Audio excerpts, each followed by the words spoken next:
What's up, everybody? Welcome to week number 2 for CS2304 Kubernetes programming. This is Michael Irwin again here, and just this quick video is going to be a recap of a little bit of last week and going over some of the poll statistics and that kind of stuff, and just kind of setting up for this next week. So I'll just pull up the slides real quick. So first off, our meme here, it works on my machine, then we'll just ship your machine, and that's how Docker was born. And more or less, that's obviously a very simplified version of Docker and containers and that kind of stuff, but kind of funny, so why not? Week 2 assignments that are going to be due this week. We've got another hands-on and another poll. Now, so one of the things that I picked up from this week and just how things are going. Honestly, I was kind of interested to see how it was going to go. As I mentioned in the intro videos last week and how the class was going to work, I decided I would start off by making things due on Sunday evening, mostly just to give you guys an extra day. But I recognize too that typically I don't try to do anything school or work or anything related on Sunday, and that's a day that I use for my own family and religious observances and that kind of stuff. So for the most part, I'm not going to be responding to emails and discussions and that kind of stuff on Canvas. But recognizing that many of you might be not necessarily procrastinating, but, working on the last day. I don't know if it's necessarily fair to you guys to say, hey, yeah, it's due this day, but I'm not going to help you. So, part of the poll for this week is going to be asking, do we want to keep it on Sunday or maybe move it to Saturday? Which, yes, is technically a day shorter, but then also I can respond to the feedback and that kind of stuff. Or I could always leave it up to Sunday and just say, hey, if you want the help, make sure that you do it early enough that I can help you. So anyways, figured I'd throw it out there and we can adjust and go from there too. Anyways. All right. So just to go through some of the polls from last week, and most of this actually kind of surprised me a little bit. This first one, what OS are you primarily using? It's been interesting to see the shift over the years as I've taught the Docker course and that kind of stuff. Out of the 85 of you that responded, 57 said Windows.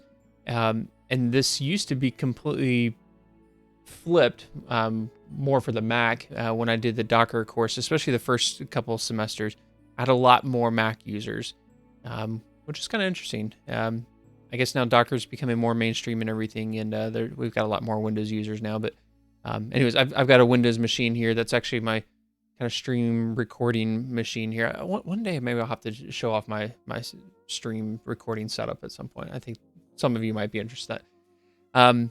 We've got a couple of Mac users, both non-M1 to Intel chips and M1 chips, and I saw a couple of comments and I got a couple emails. Those that were on M1 were having a little bit of struggle because the default image architecture that it uses is an ARM image, and once you build for ARM, it has to run on another ARM machine. So, and then we've got a couple of Linux users, and so fortunately it's only 5. And if you run into struggle just getting Kubernetes going and whatnot, let me know. But for the most part, as it is in the Linux space, you're kind of on your own. But I'll still be happy to help out where I can. But just let you know, you may have to do a little bit of the setup yourself there too. So. Container experience, I was a little surprised with this one too, but that's okay too. Have you ever used containers before? So 39 out of 85, which is just short of half. Yeah, 46%. Never used containers before. I was so it's pretty awesome that you're in Kubernetes. Typically, anyways, for myself, anyways, Kubernetes is advanced containers, and so, but I know Kubernetes has a lot of the buzz and excitement and everything around it. So, but that's cool. And then we've got a little bit of a spread across the other levels, and it's nice to see about 10% of folks are coming back from the previous Docker courses that I've taught, and one person's basically an expert, and I know who that is, and I know he's been doing quite a bit with containers, so that's pretty cool stuff there too.